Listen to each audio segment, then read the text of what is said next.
बिस्मिल्लाहिर्रहमानिर्रहीम, अस्सलाम वालेकुम। Welcome to Areeb cricket world digital media. इस उम्मीद के साथ कि आप लोग बहुत ज़्यादा खैरियत से होंगे और अपना ख्याल भी रख रहे होंगे।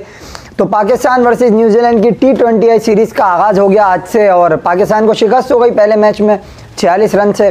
और न्यूजीलैंड की टीम ने ऑकलैंड जैसे छोटे ग्राउंड पे 227 रन का टारगेट पाकिस्तान के आगे खड़ा कर दिया और वो कहीं से भी मुश्किल नहीं था अगर आप मुझसे पूछें तो। बिकॉज अगर आप पीछे की बाउंड्री देखो तो 40-50 मीटर की है और उसके अलावा साइड ऑन भी जो है वो लेग साइड बाउंड्री जो है वो भी कोई खासा बड़ी नहीं है। और आपने देखा होगा कि किस तरह फ्लिक्स पे छक्के हो रहे थे।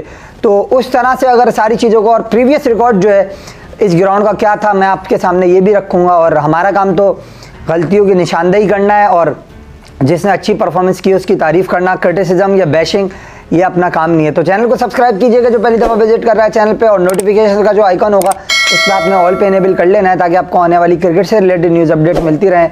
इसी तरीके से अगर आप लोग सब्सक्राइब करेंगे तो हमें सपोर्ट मिलेगी और हौसला अफजाई भी होगी। हमारी वीडियो को लाइक भी ज़रूर कीजिएगा। तो भैया स्कोर कार्ड आपकी स्क्रीन के ऊपर आपको नज़र आ रहा होगा कि पाकिस्तान ने भैया न्यूजीलैंड के ख़िलाफ़ बॉलिंग जब आगाज़ किया बॉलिंग का तो शाहीन आफरीदी ने पहले ही ओवर में आपको विकेट लेके दे दी। बट फिलहाल इनके पास जो थे वो आइडिया दूसरे थे, प्लस केन विलियमसन उनके साथ मिल गए और फिर आए डेरिल मिचेल और मार्क चैपमैन ने आके जो है वो थोड़ा सा टॉपिंग करते हैं ना जैसे हम केक के ऊपर चॉकलेट की, तो उस तरह से टॉपिंग की और न्यूजीलैंड के टारगेट को पहुँचा दिया भाई 227 तक। अब देखें इसमें ना एक चीज़ आपको यहाँ पे मद्देनज़र रखना पड़ेगी। अगर यहाँ पे आप बॉलर को दोष दोगे किसी भी बॉलर को, either it was Shaheen, Abbas Afridi और आमिर जमाल, उसामा मीर, देखो मैं आपको एक बात बताऊँ, इस ग्राउंड की हम तारीख देख लेते हैं। 240 इस ग्राउंड में ऑस्ट्रेलिया के अगेंस्ट न्यूजीलैंड के अगेंस्ट ऑस्ट्रेलिया ने चेस किया है। 203 इधर न्यूजीलैंड के अगेंस्ट चेज हुआ है और एक और 200 प्लस का टारगेट जो था वो न्यूजीलैंड के अगेंस्ट चेज हो चुका है। यानी 3 बार न्यूजीलैंड 200 रन बना के इस ग्राउंड में चेस करवा चुका है। इस ग्राउंड की ये तारीख रही है। डोमेस्टिक में भी यहाँ पे मैचेस जो होते हैं उसमें भी ड्रॉप इन पिच की वजह से बॉल अब काफ़ी अच्छा बैट पर आता है और ट्रू बाउंस होने की वजह से जो है वो विकेट पे आपकी बैटिंग बहुत इजी हो जाती है। अब ये मैंने आपको बता दी तारीख ताकि आपको ये ना लगे कि हमारे बॉलर्स पिट गए यार, अब हम क्या करें, इसमें इतना बड़ा टारगेट हो गया था तो चेज नहीं। देखें अगर कोई और ग्राउंड होता तो फिर ठीक है हम ये बात कर सकते थे कि यार ठीक है चलो यार रन ज़्यादा बनवा दिए बॉलर्स ने, अब इतना लंबा चेज तो बहुत कम ही होता है। बट इस ग्राउंड पे ऑकलैंड, अब मैं आपको एक छोटे से स्टेटमेंट को कोट कर देता हूं यहाँ पे, उसके बाद हम आगे चलते हैं। मोहम्मद आमिर पाकिस्तान के x fast bowler, left arm, बड़ी ज़बरदस्त फतवाहत पाकिस्तान के लिए उन्होंने ली हैं।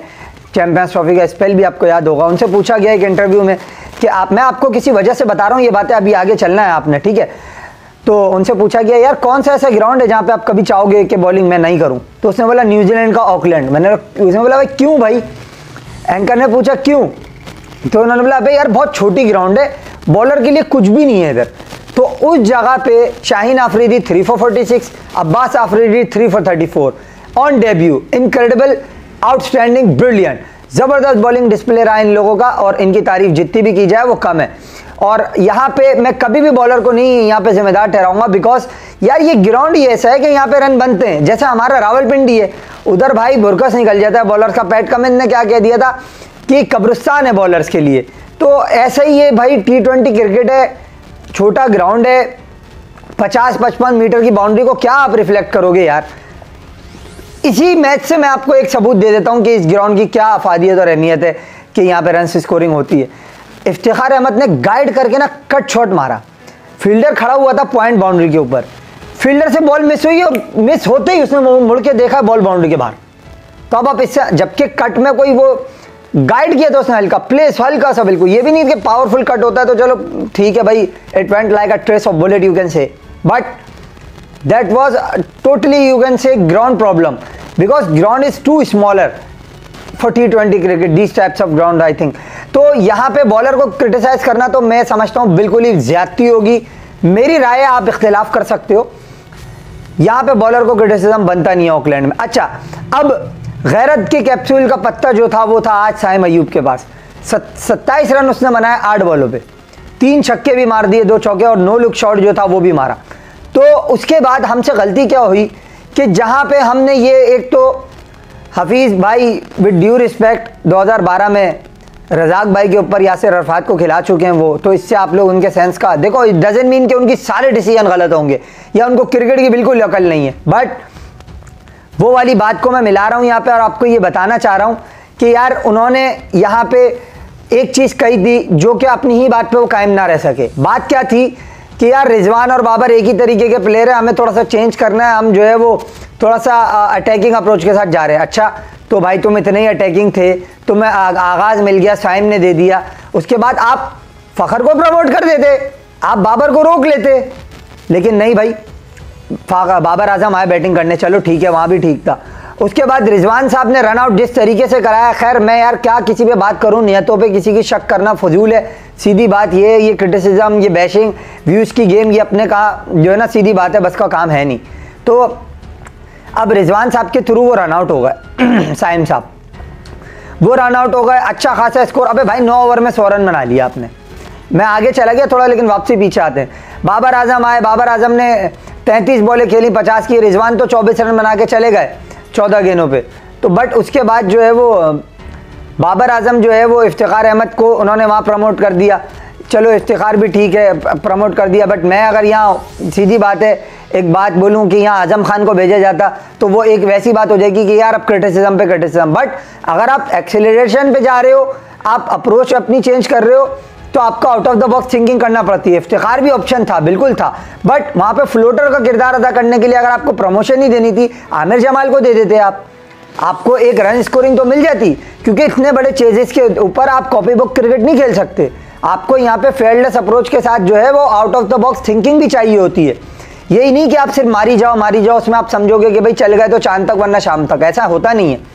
अब यहाँ पे जो है वो साइम के आउट होने के बाद, रिजवान के आउट होने के बाद बाबर, इफ्तिखार, अब वहाँ पे पार्टनर फ़खर भी आउट हो गए जल्दी। तो कहने का मकसद ये है कि बाबर आजम ने जो बैटिंग की मिडिल में फ्रॉम 10 ओवर्स टू 15 ओवर्स, वहाँ पे पाकिस्तान की रन स्कोरिंग बहुत कम थी। अब अगर आप चेस कर रहे हो 227 या 200 भी कर रहे हो और आपकी मिडिल ऑफ द इनिंग में रन स्कोरिंग कम हो जाएगी, तो आपके एंड ओवर्स में आपके ऊपर प्रेशर पड़ जाएगा कि आपने एंड ओवर में स्कोरिंग करना पड़ेगी। और जब 14 रन का रिक्वायर्ड रन रेट हो और 6-8 ओवर बाकी हो, तो बॉस इतना आसान नहीं होता, चाहे कोई सा भी ग्राउंड हो, कंसिस्टेंसी से स्ट्राइक रेट, वो करंट रन रेट को मैनेज करना वाइल हैविंग 14 इन ओवर, तो ये आप नहीं कर सकते, आपको बड़ी मुश्किल होगी इसमें। हाँ, आखिरी 2 ओवर में आप 40 रन भी बना सकते हो ऑकलैंड जैसे ग्राउंड में, बट मसला कहने का ये, इतनी ज़्यादा प्रेशर बिल्डअप हो जाना, ये पाकिस्तानी टॉप ऑर्डर का फेलियर था, plus some slow batting you can say from Babar आजम।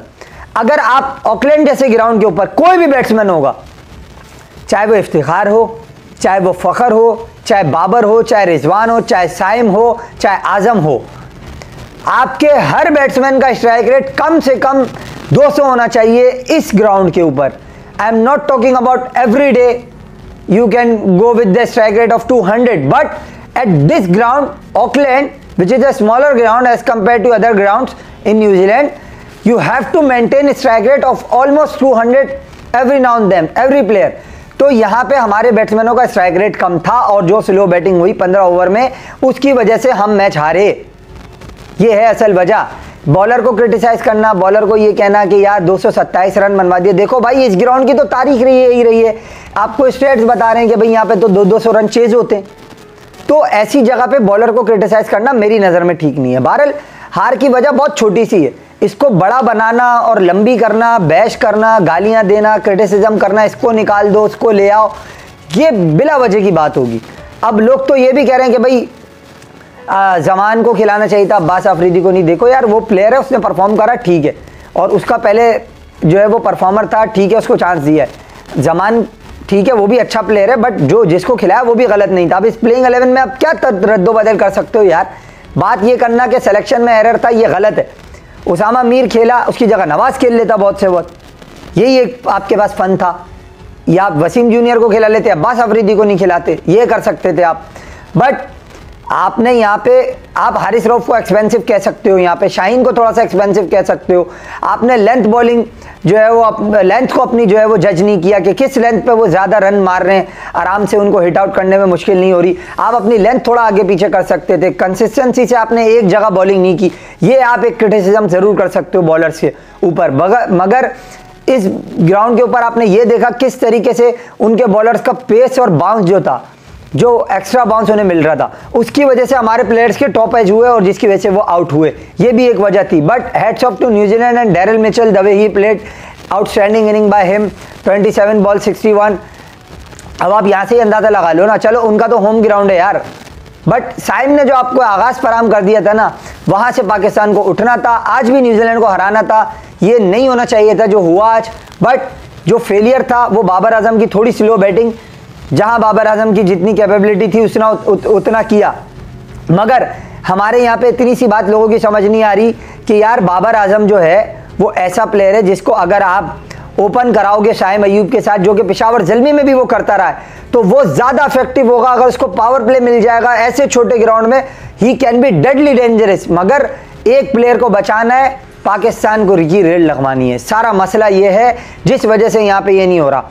मैं कोई रिजवान पे क्रिटिसिज्म नहीं कर रहा, कोई उसकी बुराई नहीं कर रहा, मगर बाबर का जो इस्तेमाल है वो सही नहीं हुआ है। बाबर को क्रिटिसिज्म मैं नहीं करूँगा, अगर उसको पावर प्ले मिल जाता वो आपको स्कोरिंग करके देता और आप जो है वो आज मैच जीते हुए होते, मगर आपने एक प्लेयर को बचाना है। तो अब आपको पता, अब जो लोग ये बातें कर रहे हैं कि रिजवान के पास लिमिटेड शॉट्स नहीं है और बाबर के पास लिमिटेड शॉट्स हैं, तो मेरे भाई आप अहमकों की जन्नत में रहते हो, सीधी बात है। रिजवान के पास सिर्फ लेफ्ट साइड डोमिनेशन है, Babar can play all 4 side, but उसका प्रॉब्लम ये है कि वो ज़रा बड़ी हिट मारने में घबराता है, सारा इशू ये है। बट अगर उसको पावर प्ले मिलता तो वो थोड़ा सा डिफरेंट मामला हो सकता था, लेकिन बहुत बड़े बड़े अक्लमंद है भाई पाकिस्तान क्रिकेट में। बहरहाल यही कहानी है आज की। पसंद आए वीडियो लाइक शेयर कीजिएगा, चैनल को सब्सक्राइब जरूर कीजिएगा, नोटिफिकेशन ऑल पे इनेबल कर लीजिएगा। नेक्स्ट वीडियो तक के लिए इजाज़त दीजिए, अपना बहुत सा ख्याल रखिएगा, अल्लाह हाफ़िज़।